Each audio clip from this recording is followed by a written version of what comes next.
Autoline Daily is brought to you by Bosch. The number of clean diesel models in North America will double by 2014. Bosch Clean Diesel. Good, clean, fun. Bridgestone. Your journey, our passion. Dow Automotive Systems.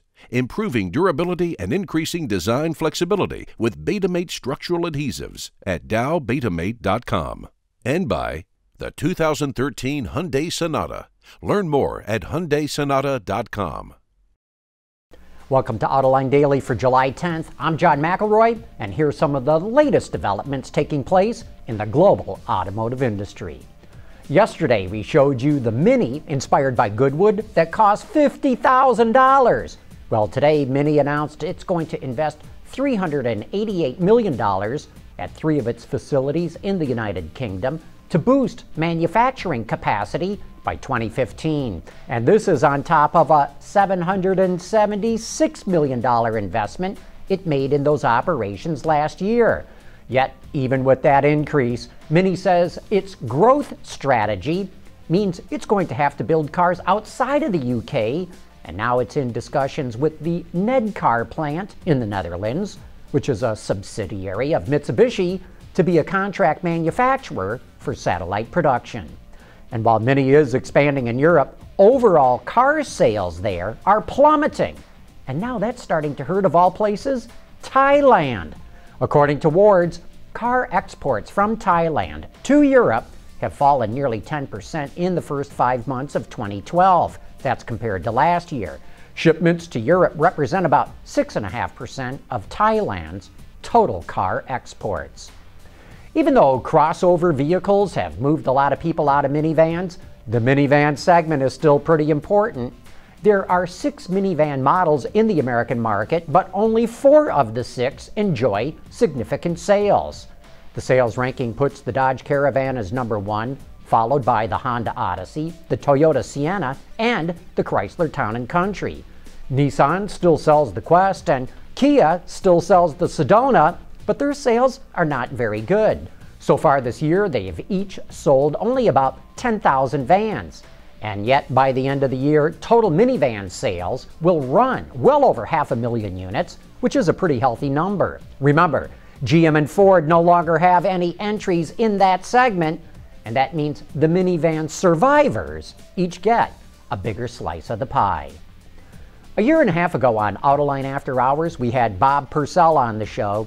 He's the CEO of Protean Electric, a US-based company that has developed hub motors, that is, electric motors integrated into the hub of a wheel. Now the company announced it's getting $84 million in new investment to manufacture those hub motors, of course, in China. Each of those motors can generate 110 horsepower and 590 pound-feet of torque. For you metric fans, that's 81 kilowatts and 800 newton meters. The motors weigh about 68 pounds apiece, that's 31 kilos, and that sure is a lot of bolt-on power. BMW is rolling out its 3 Series Active Hybrid this fall, but the engineers in Munich must have been sleeping through hybrid car class in engineering school because they gave the car more power than the standard 3 Series.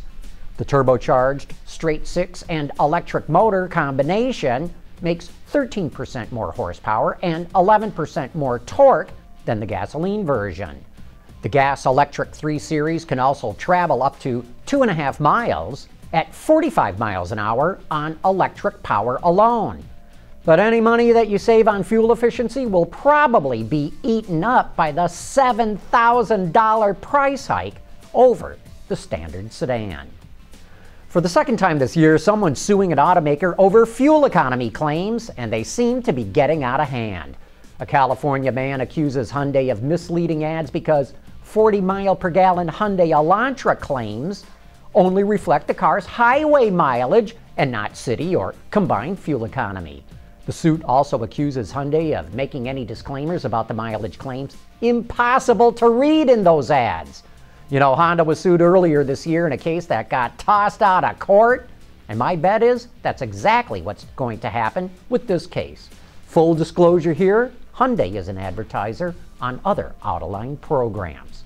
Speaking of car ads, the folks over at Chrysler have shown they're pretty good at coming up with television ads for their different brands. And the newest one for the Dodge Dart is worth taking a look at. Reducing exhaust emissions, aerified diesel particulate filters, high filtration, low back pressure, small package size, excellent durability. DowAerify.com. You know, we normally don't like to run TV ads for car companies on this show, unless that automaker is paying for them.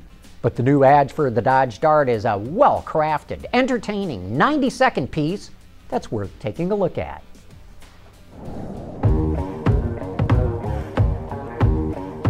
Start with the simple idea. Think. Think more. Drink coffee. Stop thinking, start doing. Hatch a design, kill the design. More coffee. Design something totally original. Okay, not that original. This original. Now it's time to make something. Do it again. And again. That's good. Kick out the committees. Call in the engineers. Call in the car guys. Call in the nerds. Not those nerds. Those nerds. Blow off lunch. Blow off dinner. Blow off weekends. Sleep. Okay, that's enough sleep. More coffee. Build a prototype. Mold it. Shape it. Hate it. Start over. Build another prototype. Mold it. Shape it. Love it. That's good. Kick out the committees again. Why? Because they lead to compromise, and compromise leads to this. Okay, back to it. More coffee. Give it some kick. Give it more power. More power. Never too much power. Give it 40 mpg. No, 41. Give it a smartphone app that can start the engine. Give it a huge display. Bigger. No. Bigger. Good. Give it a starting price under 16 grand. Uh-oh, the finance guys. You can't do that. Kick out the finance guys. Take it to the track. Tweak, tweak, tweak, tweak. Stop. Take it to the car shows. Call the critics. Call the marketing team. Win some awards. Get a celebrity endorser. No, no, no, no. Yes, he's perfect. I am? Yes, you are. Making a groundbreaking car. It's that easy.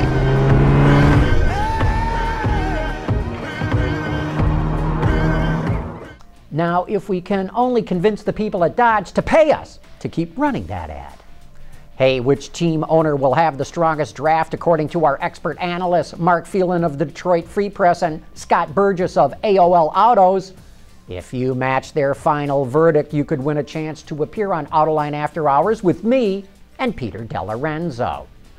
We're having a contest, and to qualify for it, there are 2 steps. First, you have to convince a minimum of 5 new subscribers to sign up for our Autoline email blast. They can do this by clicking the link on the left side of Autoline.tv. Then submit those names and addresses to contest@AutolineDetroit.tv. And then, second, you have to watch or listen to the show this Thursday for Autoline After Hours Fantasy Draft and try to determine who Mark and Scott will say won the draft. Then you can submit your guess to contest@AutolineDetroit.tv for a chance to win. Remember, there's 2 steps. First, qualify and then submit your team owner. No submissions will be considered unless they have a minimum of 5 new subscribers who sign up for the Autoline email blast. Our winner will be announced on Thursday, July 19 on Autoline Daily. And that wraps up today's report. Thanks for watching. We'll see you tomorrow.